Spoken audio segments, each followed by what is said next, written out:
Welcome. This is a talk about how we grow, not just physically or professionally, but in terms of how we see the world.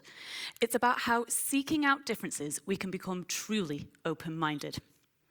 Now, why did I feel compelled to do this talk? Well, it's because of what I have now come to the realization are my narrow, uninformed roots. How can that be? Me, a French and Spanish teacher turned deputy head of campus at an international school. I tell you how. It all started in the Isle of Man, where I grew up. And no, not the Isle of Wight. It's the place that's known for having cats with no tails, being a tax haven, and running the world's most dangerous motorbike race. A beautiful place to grow up, small, safe, close-knit, yet very monocultural. Diversity wasn't something I encountered very often growing up, apart from the local Chinese restaurants. So you can imagine my 12-year-old surprise when a girl of Chinese heritage opened her mouth only for the strongest Scouse accent you've ever heard to come out. My ideas about the world were largely shaped by what was passed down in my community, and also the British media, which, let's face it, often twisted events to sell sensation or fit a certain narrative. And this experience of limited exposure, it's not unique to the Isle of Man. Even in the world's most multicultural countries, will you get pockets of monoculture? Take the UK, for example.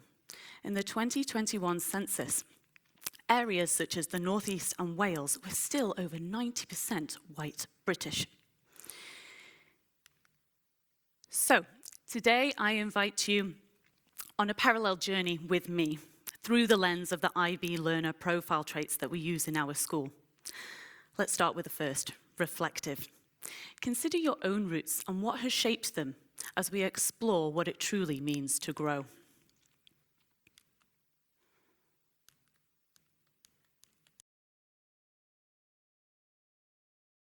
Oh, there's no battery. Oh, there we go, there we go. It's growing, it's growing. Okay, let's go back. Come on, tree. All right, here we go. It's during our teenage years that we really start to form our identity. And if it wasn't for a budding fencing career that took me all over the UK, Europe, and even as far afield as Malaysia, I wouldn't have been exposed to so many different cultures, from different languages and religions to food, customs, and social backgrounds. I once remember asking a Jewish teammate of mine if she was going to church, and I will never forget her fits of laughter and me just not understanding why. This is where, hopefully, knowledgeable comes into play. It was on the screen. It was on the screen. There we go. Yes. So, we make sense of the world through what we know and how we experience it. This forms the trunk of our being, if you will.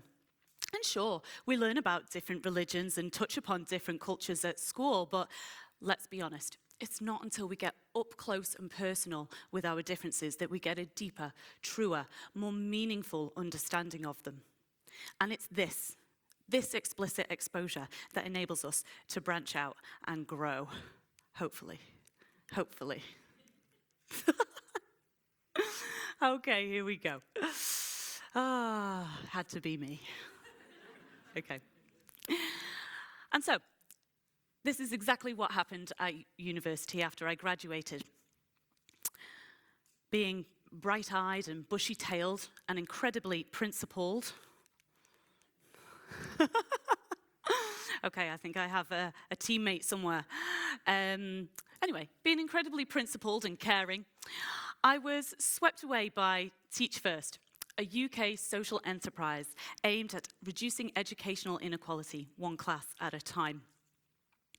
I could have been placed anywhere in the UK, the Northwest being my top choice as it was so close to the Isle of Man, both physically and demographically. But no, I was placed at a struggling academy in Bradford. I still remember the day I got my letter and cried, unlike Harry Potter. So, I was going to live and work in the city nicknamed Maddison due to its vibrant Pakistani community, the UK's third largest. It was so out of my comfort zone. And Why the awful reaction? Well, to be quite honest with you, I was so heavily influenced by the British media that I envisaged going into a community of terrorists. So, what did I do? I embraced the risk taker, there we go, the risk taker profile, and dove right in. And what a transformative experience it was. Now, I'm not going to lie, it was dark and challenging times, but not for any of the reasons I had in my head beforehand. The students in front of me were from all walks of life and could have easily been mistaken for an international school, what with the variety of names, languages, and religions and small identity markers that peeked through the school uniform where allowed. As we got to know each other, I really started to question my roots. I became an inquirer. New branches started to form and new leaves started to grow with every conversation had. And that's where another key learner profile trait became essential. Communicator. Somewhere. There we go. I had to learn how to truly listen, to go beyond languages or labels. It meant finding common ground whilst also respecting our differences. Now, there were two key moments during my time served, as I like to call it. And I would say it's thanks to these that I became the open-minded person I am today. Let's start with the first. I asked one of my Muslim students where she wanted to go to university, and she said she wanted to stay in Bradford for fear of being discriminated against outside of it for wearing the hijab. I shook my head in disbelief. At the age of 23, it was the first time I'd come across the concept of discrimination in such an explicit way. Not to me personally. Oh no, I was too privileged in my growing up in my monoculture to experience that. But it was the first time that I was confronted to the fact that I had a privilege. Okay, there we go. This interaction really made me exercise the thinker profile. Here we were, experiencing the other side of each other's perspectives. Yet, one of us did not feel comfortable enough to explore the country in which they were born and raised. This leads me to my second key moment of growth.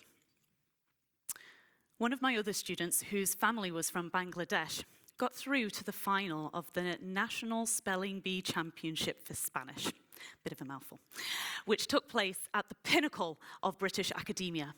Any guesses? The University of Cambridge. Yes. During parents' evening, her father took my hand in his and with tears in his eyes, thanked me for enabling his daughter such an opportunity. This man had moved his entire family to the UK in order to give them a better life. Another branch formed before my equally teary eyes. Parents will do anything for their children to give them a better life. This man and his family had showed resilience, dedication, hard work, and above all, respect. They didn't take anything in life for granted because of their own roots, their beginnings in life. And this taught me the importance of being balanced. There it is. By balanced, I mean knowing when to lean into that discomfort and pause for perspective. It's about remaining grounded whilst also reaching for growth.